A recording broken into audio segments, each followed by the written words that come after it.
Welcome to BJA Ceramics and welcome to the second part of making a handmade mug. I just want to talk about what I'm going to do next.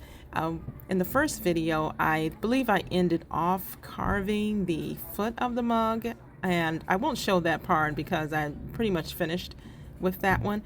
But in this video, I'm just going to show you how I painted it. I'm going to do some carving to the mug. I'm going to add some floral designs to it. Also put the handle on it.